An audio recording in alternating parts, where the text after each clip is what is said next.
All 5 generations came together to make this book a reality. From writing to illustrating, the youngest generation even drew donuts around every page number. Taking care of all of these animals takes a lot of work, but luckily there's a lot of people willing to help out.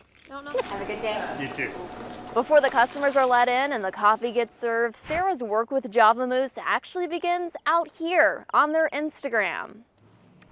People travel from all over to right here in Washburn, Wisconsin to get their zippers fixed. But it's not just zipper repair that this store specializes in. This is Alecuf coffee. It's been on the market for more than 30 years and can be found in homes across the country. This is City Girl coffee, and she's the new brew on the block. And so we source exclusively from women-owned and managed. Each bag of granola features Brian and Andrea dressed up in costume, adding to their message, they just want to help people smile.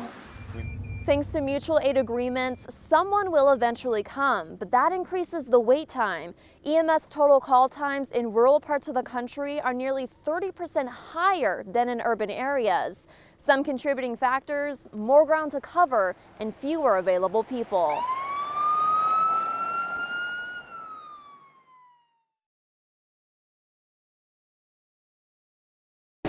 Making good donuts is one thing, but why stop there? Mom never said anything was good enough. It had to be the best. 428. This Grand Marais donut shop boasts not the town's best donuts, not even Minnesota's best, but the world's best since 1969. And a powdered sugar. Okay. What makes this store extra special is the people who run it. Here you'll find not one, not two, not even 3. This is where we stack and get the donuts. But 5 generations of the same family all pitching in to help. And said, okay, we'll buy it. This is owner Dee Brazel, 3rd generation. And so now I've got my nephew working here and my niece, and then my nephew's children. He's got 4 of them, so they're working here. Oh, no, that's good, perfect. The 4th generation handles production. 5 minutes on the tubbies, okay? Yep. Generation 5 helps where they can. All right, boss man? Cinnamon sugar donuts. The 2nd generation is mostly retired. I used to do it all just like Dee. I do the laundry, and that way I get to steal donuts, free coffee, and then I got to go to church on Sunday to be forgiven. Now Grandma is really mad at you. But the 1st generation you'll only see in photos. My grandma had cancer a couple of different times, and finally she was 78 years old, and she told my sister and me, I'm done. This is my last year. You either take it over or the donut shop is closing. There we go. The family picked up the reins, and the seasonal shop is still bustling. That's especially true on National Donut Day as they launched their grandma's book. It's been a family affair of getting it together. The Donut Lady and the world's best pet chicken. Yes, you heard that right. So she got this chicken, and it turned into being this pet of hers that she absolutely loved. She wrote a book about it. The book details the true story of young Dee bringing her grandmother, Marita Altrichter, an injured chicken, which blossomed into a 9-year friendship. She just loved its little antics. Dad, do we have any tubby twists? And just like the business, the book is a family affair. My grandma wrote it, my mom helped her put it together, and then my aunt made the pictures. All 5 generations came together to make this book a reality. From writing to illustrating, the youngest generation even drew donuts around every page number. And then that the kids, help do the book with the pictures and everything. It's just, it's enough to make me cry.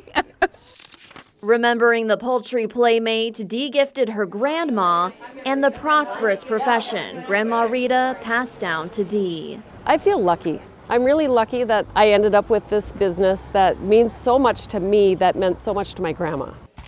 This book pays tribute to the woman who started it all and shows the legacy of hard work. If there's really nothing to do, I sometimes stack the donuts. From the oldest to the youngest. Powdered sugar cake. For the past 54 years. Kendall Jarboe, Northern News Now, Grand Marais.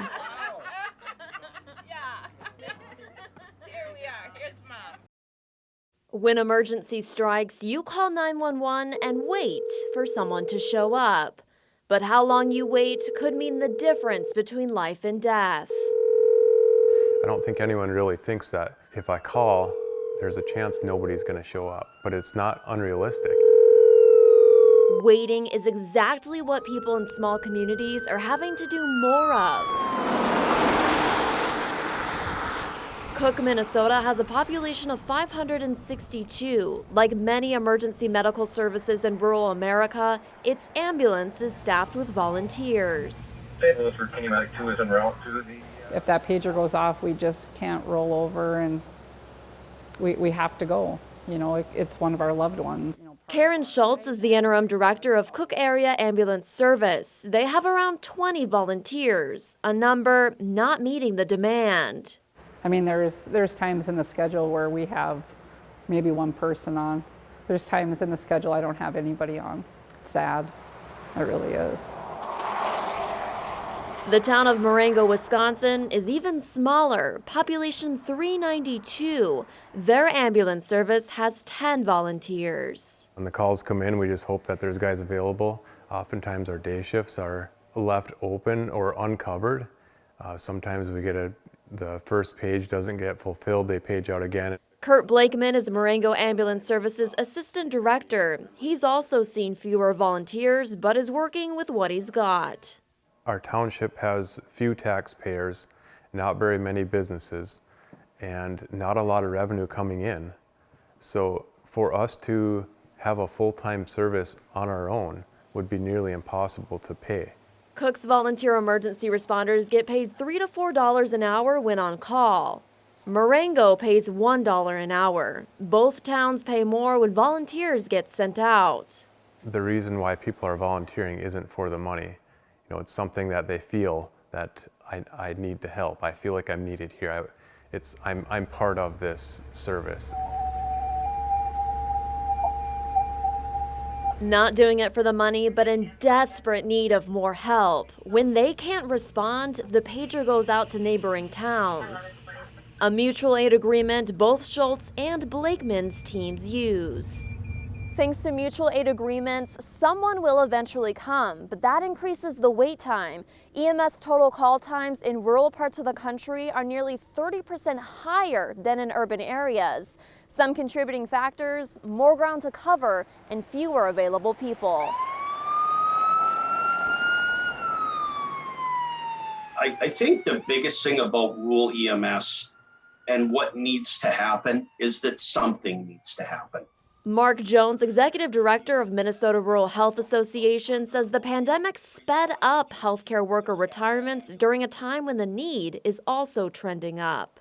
Our rural communities are getting older. The demand on our rural ambulance services will continue to increase as those 65 and over population continues to grow. Jones says some communities have embraced the volunteer method for too long, but in order for change to happen, it needs to be addressed on the local level. Maybe the development of a strong EMS system starts locally. And locally, we identify what level of service we desire, what is needed in our community, and then what that costs and what we as taxpayers are willing to support. When you call 911, you expect someone to come. Now, those who normally answer the call are asking for someone to come to their rescue because going without service isn't an option. These are our people in this township. I think it's up to us to help serve them. That's what we do.